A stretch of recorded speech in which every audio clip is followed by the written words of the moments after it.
you for joining us for our week 2 of triathlon training. Thanks so much also for being a part of this community, a community that is continuously growing and thriving and improving on a daily basis. For week 2, we will be starting our very first 6 and 7 mile bike rides for the kids to experience the longer duration bike rides. These bike rides don't need to be extremely fast. We don't need to be pushing ourselves for these first rides, but I did encourage the kids to push themselves as much as they could, and we were able to accomplish the 6 and 7 mile bike rides in less than an hour.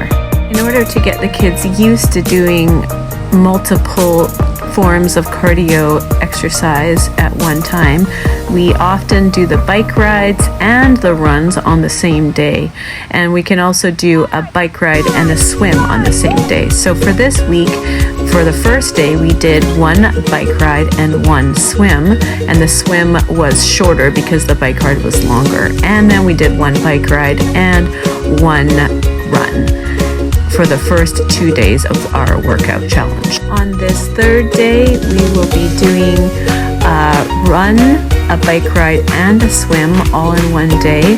Of course, the bike ride is only going to be 3 miles, the run is only going to be 1 mile, and the swim is only going to be 200 meters. We're working on the form at this point. Our stretching that we do after each one of our days of cardio, we stretch the hamstring by touching the toes. You can do this standing, or you can do this sitting, or just putting your leg up on a bench and just reaching for the toe and keeping your leg straight.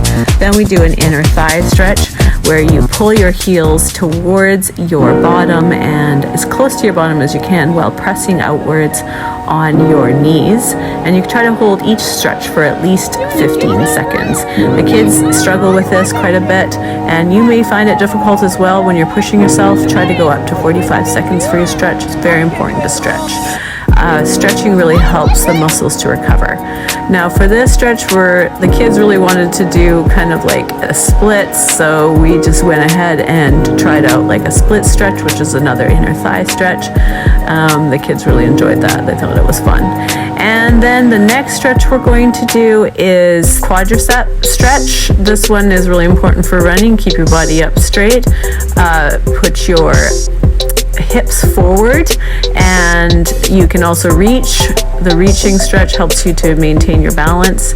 And then we're going to do a outer thigh stretch. It is really important because this is another running muscle that is sometimes difficult to stretch, but you put your leg in front of you and you try to kind of lay forward on top of your leg as much as you can, holding the stretch for at least 15 seconds, and then you switch to the other leg. Bring your leg forward, put it in front of you, try to fall on top of your leg. I'm very inflexible in this area, so I've been working on increasing the flexibility and teaching the kids to do the same.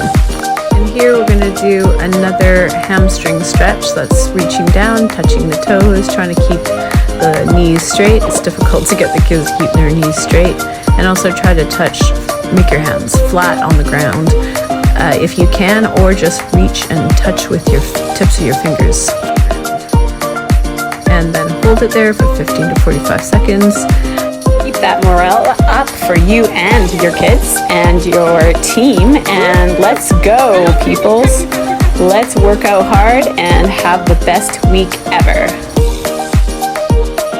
Thanks for watching the Happiness Farm Triathlon Training.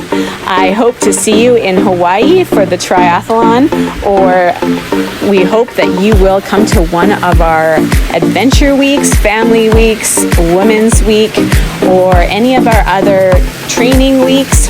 And we hope you experience joy and happiness every day and propel the movement forward of enjoying your life one moment at a time.